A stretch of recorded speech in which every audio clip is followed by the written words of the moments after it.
ẹ̀yin ọmọ Nàìjíríà rere ẹ mọ̀ wọ́kú bẹ́ẹ̀. Ṣèyí Mákindé ti bá gbogbo wa ó ti gbalé wọ́n ti wọlé wa ọ̀rẹ́ mi tí ẹjọ́ wọlé wa ti kú ó ti kú ó sàárẹ̀ kú ni. Ṣèyí Mákindé ò lọ ṣọlọ́wọ́ ṣèdájọ́ rẹ̀ ọmọ kó àlówó àlágbára ànípò àléèyàn àmọ̀yàn ó wá mú gbogbo agbára tó ní àtìpó àti agbára tó ní òfin wó gbogbo ilé wa. Ṣèyí Mákindé ìwọ ló pọ̀rẹ́ mi ìwọ ló pàjíkẹ́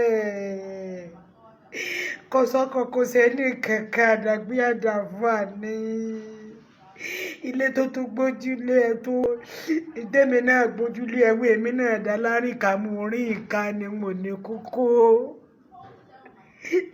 ìrì gbígbé ilé ẹbí ilé ara mo ń tọ́ ká ọ̀rẹ́ mi ti kú ó ti kú. Ṣèyí Mákindé ìwọ ló pa bó ti wù kó lágbára tó Ọlọ́run ó ṣèdájọ́ rẹ o bó ti wù kó mọ èèyàn tó àdàbí tí èèbá sọ lọ́dọ̀ lókù kọ́ ọmọ ọwọ́ ẹnu àgbo bí èèbá sọ lọ́dọ̀ lókù ẹ̀wọ̀n lè wá ẹ̀fọn ní nǹkan kẹ́bọ̀ wá hó àmọ́dáláríkà. Ṣèyí ìwọ ló pàjíkẹ́ ìwọ ló pọ̀rẹ́ mi. Ṣèyí ọmọ Mákindé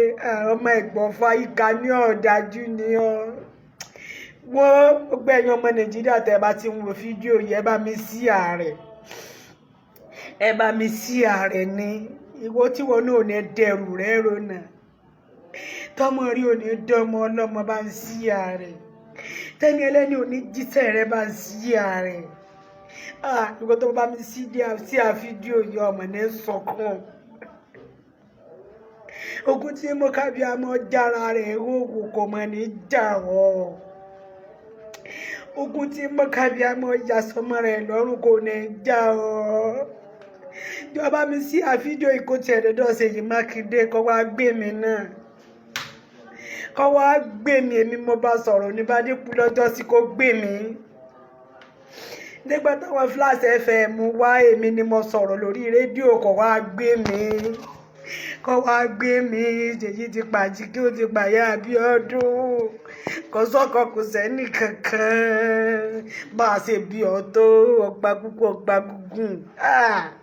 Ọlọ́run ṣèdájọ́ rẹ̀.